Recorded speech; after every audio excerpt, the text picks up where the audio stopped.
Bismillahirrahmanirrahim. Alhamdulillahi Rabbil Alamin. Wassalatu wassalamu ala Rasulillah wa ala alihi wa sahbihi ajma'in. Amma ba'd. Assalamualaikum warahmatullahi wabarakatuh. Alhamdulillah.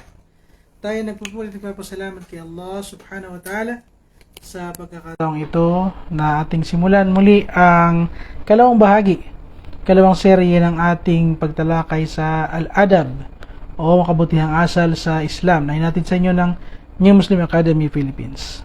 Ngayon po sa gabing ito sa Pilipinas ay tatalakay natin ang Babu Adab Huduril Masajid o ang paksa na may kinalaman sa mga adab o kabutihang asal sa pagdalo o pagpunta sa mga masjid.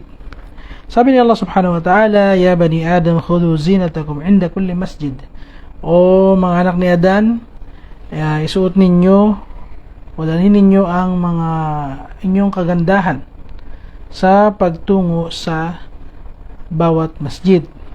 Ang sinabi naman ng propeta sallallahu alaihi wasallam, man tawadda'a lis-salah wa asbagha al-wudu'a thumma masha ila as-salah al-maktuba fa sallaha ma'an nasi aw al-jama'ah aw fil masjid ghafara Allahu lahu dhunubahu.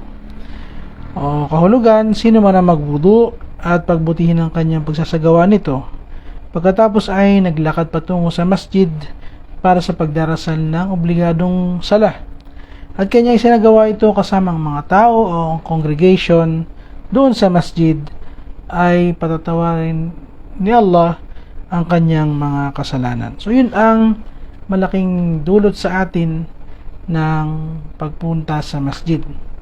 Ito ay obligado kung meron silang masjid o jama'a o musalla.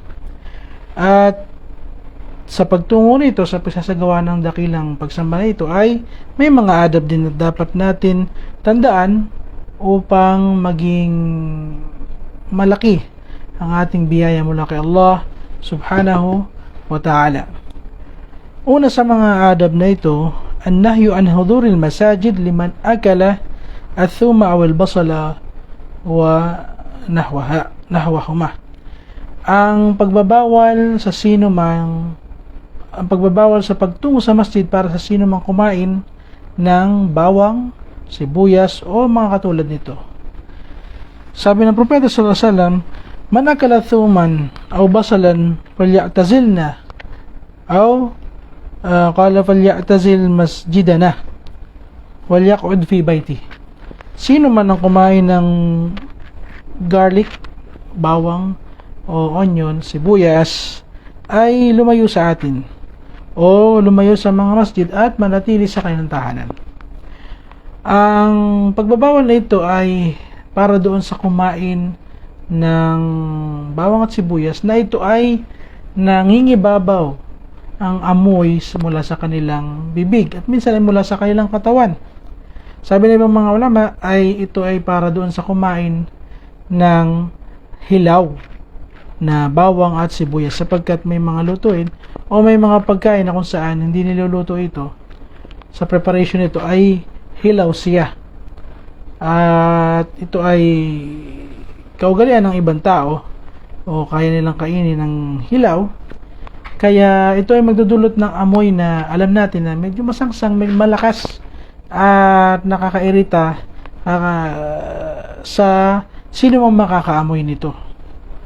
So sapagkat kung ang pagbabawal dito ay sino mang kumain, generally ay lahat halos ng ating mga kinakain, lalo na bago pumunta sa sala, sa dhuhr o asar, kaya maghrib at isya, ay talagang mayroong bawang at sibuyas. Ito ay pangkaraniwang ginigisa natin muna bago ang mga main ingredients sa mga pagkain. Subalit, kaya talagang hindi tayo makakapunta. Subalit, tinutukoy dito yung hilaw. O kaya naman kahit hindi hilaw, pero halos yun ang nangingibabaw na amoy dun sa niluto. Ay wag itong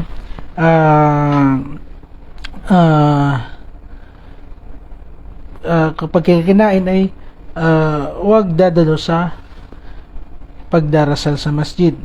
Sabi ng propeta sallallahu alaihi wasallam, man akala min hadhihi shajara al-muntina, sino man kumain dito sa halaman na ito na mabaho, may amoy na kakaiba, fala yakraban na masjid na, wag lalapit sa ating mga masjid fa innal malaikata tata'adha mimma yata'adha minhu al-ins. Sapagkat ang mga anghel ay na pipinsala sa kung anong bagay na nakapipinsala sa mga tao. So ito ang dapat natin na tandaan. Malaking analogy rin dito o kiyas ay yung sino man na dukhan o yosi, sabihin natin sigarilyo o vape. Kahit na minsan ang vape sa regular na amoy natin na ito ay may mabangong amoy, subalit yun ay kung tutusin, mabaho pa rin, chemical pa rin. Mas karapat dapat na pagbawal sapagkat hindi yun pagkain, tulad ng basal at ng thum na mga pagkain. Isa pang halimbawa ng mga adab ay ang pagtungo ng maaga sa mga masjid. Ito ay adab na kung saan kinakalimutan ng maraming tao. So, mas maaga ka nagpunta sa masjid, mas pinatutunayan mo ang devotion mo sa pagsamba kay Allah subhanahu wa ta'ala, at mas marami kang nagagawang kabutihan, mas malaki ang biyaya o ajar para sa iyo. Sabi ng Propeta sallallahu alaihi wasallam, "Law ya'lamu an-nasu ma fi an-nida' was-saff al-awwal, thumma lam yajidu illa an yastahamu alayhi lastahamu. Walau ya'lamuna ma fi at-tahjir lastabaqu ilayhi. Walau ya'lamuna ma fi al-'atamati was-subh la atawhuma walau habwa." Sabi ng Propeta sallallahu alaihi wasallam, kung alam lang ng mga tao ang bagay na naroroon sa nida, ibig sabihin sa pagsasagawa ng adan, at ang unang hanay sa pagdarasal, at wala silang magagawa liban na sila'y magpalabunutan para may sagawa ito, ay gawin nila ito, magpalabunutan sila kung sino ang mag-adan at sino ang nandun sa saful awwal. At kung alam lamang ng mga tao kung ano ang mayroon doon sa pagtungo ng maaga sa masjid, ay mag-uunahan sila patungo rito. At kung alam lamang ng mga tao kung ano ang naroroon na biyaya sa Salatul Isha at Salatul Fajr, ay darating sila dito kahit na sila ay gumagapang. So makita natin, nabanggit sa mga gawain na magaganda na yun ay yung maagang pagtungo sa mga masjid na mag-uunahan sila dito. Mag-uunahan sila sa pagsasagawa nito. Mainam din, bilang din sa kabutihang asal, ay ang paglalakad tungo sa masjid ng may kapanatagan at kaayusan ng kalooban, kapayapaan.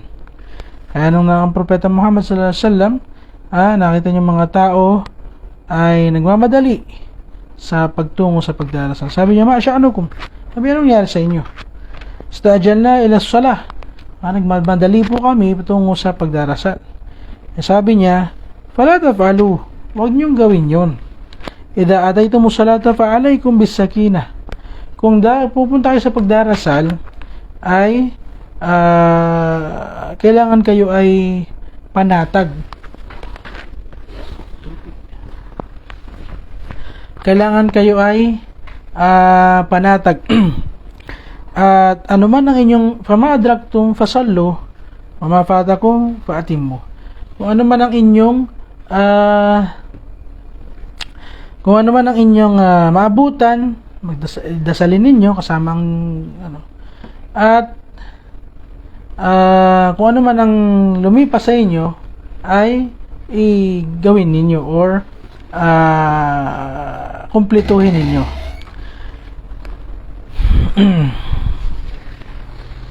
Sabi din ng Propeta sallallahu alaihi wasallam sa katulad na hadith, "Idha uqimatis shalah fala ta'tuha tas'aun wa atawha tamshuna wa alaykum bis sakinah wa alaykumus sakinah."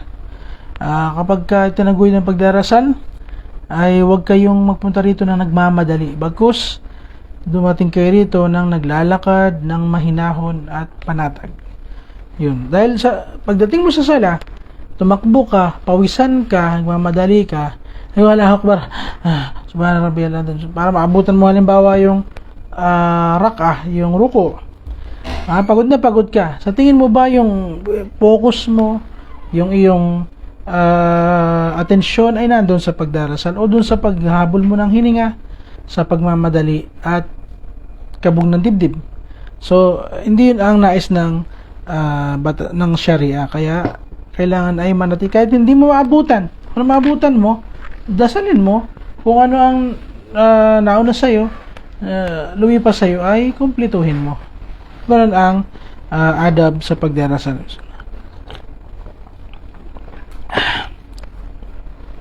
At ano naman sasabihin natin pagpasok o habang naglalakad pala tungo sa masjid. So mahaba yung hadith na nabanggit hinggil doon.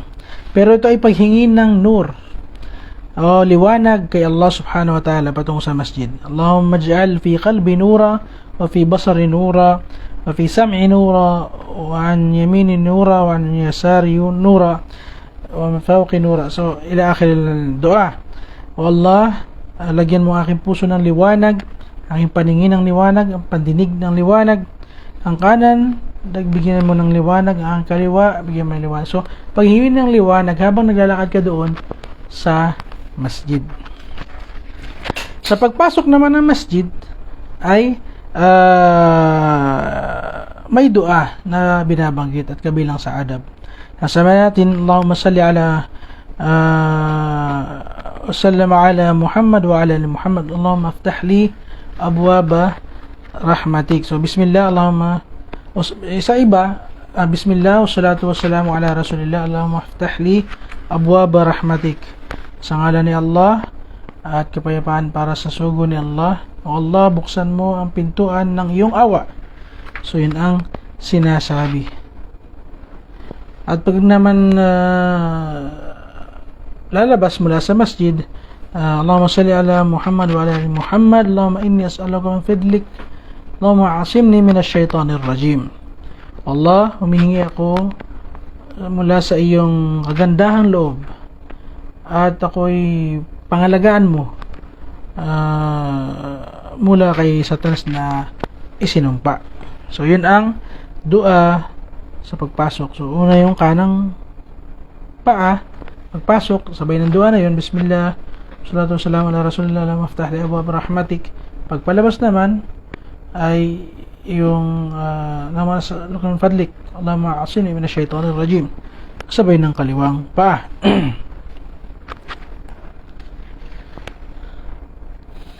At ganoon din na magsasagawa ng tahiyatul masjid sa pagpasok sa masjid. Tahiyatul masjid ay sala 2 raka'ah ng tahimik bago pa man umupo sa masjid o ano mang gagawin sa loob nito. So ito ay sunnah, mustahab. Hindi obligado, subalit mainam na isagawa. Sabi ng propeta sallallahu alaihi wasallam, "Idza dakhala ahadukum al-masjida falyarka' rak'atayn qabla an yajlis." Kapag pumasok ay isa sa inyo sa masjid, ay magsagawa ng 2 raka'ah na pagdarasal bago pa man siya umupo, lalo na sa salatul Jum'ah pagpasok dito. At mainam din na manatili sa masjid, lalo na kung may intensyon na pagdarasal, pagbabasa ng Quran, pag-alala kay Allah subhanahu wa ta'ala, pakikinig sa mga nagtuturo, khutbah, o aral, o ano pa mang kabutihan. Sabi ng propeta sallallahu alaihi wasallam, "Fa idza dakhala al-masjid kana fi salatika ma kanat as-salatu hiya tahbisuha wal malaikatu yusalluna ala ahadikum ma dama fi majlisihi alladhi salla fihi yaquluna Allahumma arhamhu Allahumma ighfir lahu Allahumma tub alayhi ma lam yu'dhi fihi wa lam yahduth." Kapag pumasok sa masjid ay para na siyang nasa pagdarasal. Hanggat ang pagdarasal ang nagpanatili sa kanya sa loob noon. At ang mga anghel ay nananalangin para sa kanya habang siya naroroon sa kanyang kinauupuan.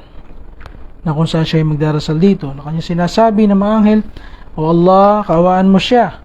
O Allah, patawarin mo ang kanyang mga pagkakasala. O Allah, tanggapin mo kanyang pagbabalik loob hanggat hindi siya nakapinsala ng iba o hindi nasisira ang kanyang tahara." So napakagandang pagkakataon na yun. Ganon din na pinapabayaan ng ibang darasal sa paghihintay nila sa pagitan ng adhan at iqamah ay isang oras na mubarak, isang oras na malaki ang kahigtan sa iba sa paghintay ng pagdarasal doon. So, kailangan na istighal bima yanfa'uhu, kailangan na kapaki-pakinabang na gawain, magdua, magdikir, magbasa ng Quran sa mga oras na to. Lalo na yung pagdudua kasi yun ay oras na hindi tinatanggihan ni Allah subhanahu wa ta'ala ang mga panalangin doon kaysa iba pang mga gawain na doon sa loob ng masjid. Pinahinturutan din tayo na pwedeng tayong humiga doon sa masjid. Pwedeng umupo sa masjid. Iba, nakikita nila na kapag ka ang nakaupo sa adab at yung paa ay naka-mud, ibig sabihin nakatihaya ka ba? Ibig sabihin, yung paa mo nakaturo papunta doon sa harapan. Sa harapan ng masjid, direksyon ng qibla. So, ang iba ay parang pinagbabawal nila yun. Yataharrajuna fi. Subalit, hindi yun kailangan.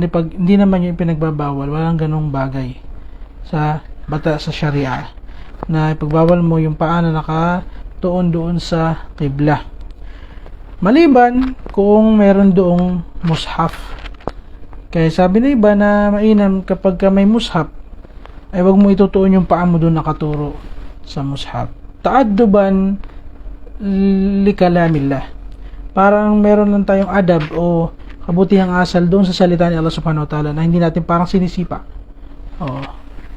Pero kung wala namang mushaf doon sa direksyon noon, walang problema na nakaturo yung paa natin. Ganon din yung pagtulog sa masjid, paghiga at pagtulog, pinahintulutan yun, o pag-idlip. Sapagat ng panahon ng Propeta sallallahu alaihi wasallam, yung ahlus sufa, o yung mga mahirap sa mga sahaba nila, ay naroroon na nananatili sa loob ng Masjid an-Nabawi. Meron silang isang lugar na para sa kanila doon. Hindi pinagbawalan ng Propeta sallallahu alaihi wasallam. Ang pinagbawal niya sa mga adab ay yung pagtitinda, pamimili at pagtitinda sa loob ng masjid. Dahil hindi iyon pamilihan, di pwede magdala ng paninda sa loob ng masjid, hindi rin pwedeng bumili sa loob ng masjid o transaction sa loob ng masjid. Kailangan yung gawin sa labas. Sa hadith ng Propeta sallallahu alaihi wasallam, idza ra'aytum man yabi'u aw yabta'u fil masjid faqulu la arbahallahu tijaratak, la arbahallahu tijaratak. Sino man o kapag nakita ninyo ang nagtitinda o bumibili sa loob ng masjid, ay sabihin sa kanya, hindi patutubuin ni Allah ang hindi pagagandahin ng iyong pagtitinda. Pwede mo sabihin yun sa kanila. Pagbabawal din nung mga paghanap na nawawala sa loob ng yung announcements na nawawala sa masjid. Pinagbawal niya ng Propeta sallallahu alaihi wasallam, man sami'a rajulan, sino man makarinig ng tao, yanshudu dalatan fil masjid, hinahanap o pinagtatanong ang kanyang nawawala sa masjid, falyaqul la raddaha Allahu alaik, naway hindi balik sa inyo Allah yung hinahanap mo. Kasi yun ay hindi lugar para doon sa ganung mga announcement at sa pagtitinda. May lugar para doon sa publiko, pero hindi doon sa bahay ni Allah subhanahu wa ta'ala. Hindi rin pinahintulot ang pagtataas ng boses sa loob ng masjid. Liban, halimbawa, ikaw ay nagkukutba, nagtuturo, kayo nangangaral, kasi ganun pagkakataon. Subalit, halimbawa, nag-aaway sa masjid, nagsisigawan sa masjid. Hindi yung lugar para doon. Kaya narinig ng Propeta sallallahu alaihi wasallam, yung dalawang nagsasagutan sa loob ng masjid, sabi niya, tapusin nyo na yan. Ibigay mo yung kailangan niya. Yung sa utang niya, bayaran mo yung utang sa kanya. Kasi nagtatalo sila tungkol sa pera. So, yun ay pinagbawal ng Propeta sallallahu alaihi wasallam. Pinagbabawal din yung tashbiqul asabi. Indal khuruj ila al-masjid qabla as-salah wa jawaziha ba'daha. So pagtungo sa masjid o pananatili sa masjid bago yung salah, Bawal yung nakaganan yung kamay. Nakatashabik. Yan ay, ano ang alam, sa illa, sa dahilan. Ang Propeta Muhammad sallallahu sa loob ng masjid, habang siya nangangaral, limbawa, o bahagi ng kanyang pananalita, ng mga ibang hadith, sabi, al-mu'min, lil-mu'min kalbunyan, yashudu ba'anum ba'da. Ang mga mananampalataya sa kanyang kapwa mananampalataya ay parang tahanan na pinatitibay ang bawat isa. So, ginanon niya sa loob niya ng masjid. Idha tawadda ahadukum fa ahsana al-wudu'a. Sa isang hadith naman, ang Propeta sallallahu alaihi wasallam, idha tawadda ahadukum fa ahsana al-wudu', fa ahsana wudu'ahu. Kapag wudu ang isa sa inyo at pinagbuti niya ito, thumma kharaja 'amidan ila al-masjid, at siya'y nagtungo sa masjid, sinadya niya ang masjid, fala yushbikanna bayna asabihi, wag niyang gaganituhin ang kanyang mga kamay o mga daliri fi salah. Ibig sabihin nun na bago ang masjid, bago ang salah, o habang nasa salah talaga, pinagbawal sa atin yung ganun. Okay, so ganun din before yung salah, pag nag-adana, okay, naghihintay na ng salah, so bawal isagawa yung ganun. Pero after nun, pinahintulutan. Jawaz at-tahadduth bil umur dunyawiyya al-mubaha fil masjid. So pinahintulutan naman tayo mga bagay na pag-usapan sa masjid, yung mga dito sa mundo natin. Ilang bagay sa politika, ilang bagay sa mga pag-asawa, mga ganong worldly things. Wag lang halimbawa doon sa paghihintay mo ng ikama. Kasi kailangan na ma-busy ka doon, yung oras mo ay mapakinabangan sa pag-alala kay Allah subhanahu wa ta'ala. So before yun, o pagkatapos nun, o anytime na yung pag-usapan halimbawa dunyawiya ay basta mo ba ay pinahintulutan hinggil doon. Ganon din na ang pagkain at pag-inom sa loob ng masjid ay pinahintulutan din na bagay. Siyempre, kailangan nandun din yung kalinisan, nandoon yung mga adab din na natalakay natin doon sa adabul akli wa shurb. Minsan magkasama yan. Sa Propeta sallallahu alaihi wasallam, sabi ni Abdullah bin Harith, isa sa mga sahaba, kunna nakulu fi ahdi Rasulullah sallallahu alaihi wasallam fil masjid al-khubza wal lahm. Makain kami sa loob ng masjid sa panahon ng Propeta sallallahu alaihi wasallam ng tinapay at laman, karne. Ganon din na pinahintulot yung paglalaro, pero paglalaro na hindi yung lahat ng laro. Sabihin,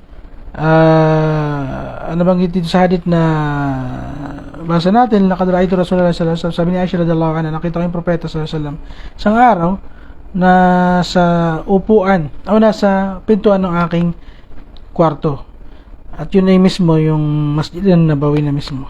Wal habashatu yal'abuna fil masjid sallallahu alaihi wasallam, at yung mga African o Ethiopia na mga Habasha na mga Muslim noon ay yung mga katribo ni Bilal bin Rabah radhiyallahu anhu ay naglalaro ng parang wrestling doon sa loob ng Masjid Nabawi. So pinahintulutan yun. Pero hindi pwede ibang mga mag-basketball ka sa loob ng masjid, badminton, o chess, lalo na hindi talaga pwedeng laruin yung Muslim.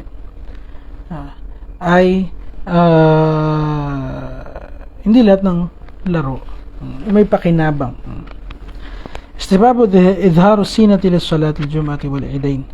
Mainam na paglalabas ng kagandahan yung mga sa mga kababaihan, mga nila palamuti, magagandang pananamit sa mga kalalakihan, pagbababango, iba pang para makita sa atin yung ni'ma ni Allah subhanahu wa ta'ala, ay yung biyayang binigay niya sa atin. So yun ay tuwing Juma, tuwing Eid, pwedeng suot yung hindi pinagbabawal na maging magara, maging mabango, maging maganda itsura natin sa Biyernes at tuwing Eid. Pinagbabawal ang paglabas sa masjid, maliban sa matinding pangangailangan, paglabas sa masjid pagkatapos ng adhan. O paglayo, pag-alis kapag nag-adhan. Sabi sa salisa ni Abu Sha'atha, kunna qu'udan fil masjid ma'a Abu Hurairah. Nakaupo kami kasama ni Abu Hurairah radhiyallahu anhu. Fa'adhina al-mu'adhdhin, at habang nag-adhan yung mu'adhdhin. Faqama rajulun min al-masjid yamshi, tumayo isang lalaki at naglakad palabas. Fa'atba'ahu Abu Hurairah basarahu hatta kharaja min al-masjid. So tiningnan ni Abu Hurairah yung lalaki na lumabas hanggang sa lumabas sa masjid. Faqala Abu Hurairah, sabi niya Abu Hurairah, amma hadha faqad asa Abul Qasim sallallahu alaihi wasallam. Yung lumabas na lalaki na yun, sinuway niya ang sugo ni Allah, si Abul Qasim sallallahu alaihi wasallam. So ibig sabihin na yun ay sa tingin Abu Hurairah ay pag sa sunnah, pag salungat sa sunnah ng propeta sallallahu alaihi wasallam, na pananatili pagkatapos na marinig ang adhan, kung wala naman siyang ibang gagawin. Kabilang din minas sunnati as-salatu bin ni'al fil masajid. Pwede na tayong magdasal ng nakasapatos o nakatsinelas sa loob ng masjid, provided na yun ay malinis. So pwedeng hindi alisin kung talagang malinis. At dun sa mga lalo na yung mga rijalul aman o mga junud, yung mga army na makakasagabal pa sa kanila pag-aalis nila isa-isa yung kailang mga boots o yung mga shoes na sinusuot para sa mga soldiers, ay pwede na isuot sa loob ng masjid, provided na yun ay malinis, walang najis, walang dumi. Kasi yun ay nung tinanong si Anas bin Malik radhiyallahu anhu, akana Nabi sallallahu alaihi wasallam yusalli fi na'lay, nagdarasal ba ang propeta sallallahu alaihi wasallam na suot yung kanyang tsinelas o sapatos man? Qala na'am. At kapag pinahintulutan naman ang pagdalaw ng mga kababaihan sa masjid, la tamna'u masajid ima Allah masajid Allah. Sabi ng propeta sallallahu alaihi wasallam, huwag niyong pagbawalan yung mga bahay alipin ni Allah na pumunta sa masjid ni Allah. Wa buyutuhunna khairun lahunna. Sa kabila, gayon pa man, ang kanilang mga tahanan ay mas mainam para sa kanila. Pumunta sila doon sa masjid para magdasal, hindi sila pwedeng pigilan. Hindi mainam na gawin. Okay, so pahintulutan sila. May mga ilang kuyod o mga bagay na dapat isalang-alang. Kailangan hindi sila nagpaganda o nagpabango para sa pagtungo sa masjid. Idha shahidat ihdakunna al-masjid fala tamassat tayyiban. Huwag magpapabango sino man sa inyo kapag pupunta sa masjid, sa mga kababaihan. Ayyuma imra'atun asabat bukhur, sino ang babae ang na pabanguhan ng bakhur, yung usok na mabango, fala tashhad ma'ana isya al-akhirah, ay huwag silang punta sa isya, sa pagdarasal ng isya, huling pagdarasal. O saan naman pagdarasal? Kailangan din na wala silang buwan ng dalaw o postpartum bleeding. Wala junuban illa abiri sabilin hatta tagtasilu. So sa kanila na mayroong sila ay junub o sila ay mga bleeding, hindi sila pwedeng pumunta sa masjid. At ganoon din na sila ay sa likod ng mga kalalakihan. At hindi sila makikihalo sa usapan man o physical na pakikihalo sa mga kalalakihan o pagsasama ng mga sexes.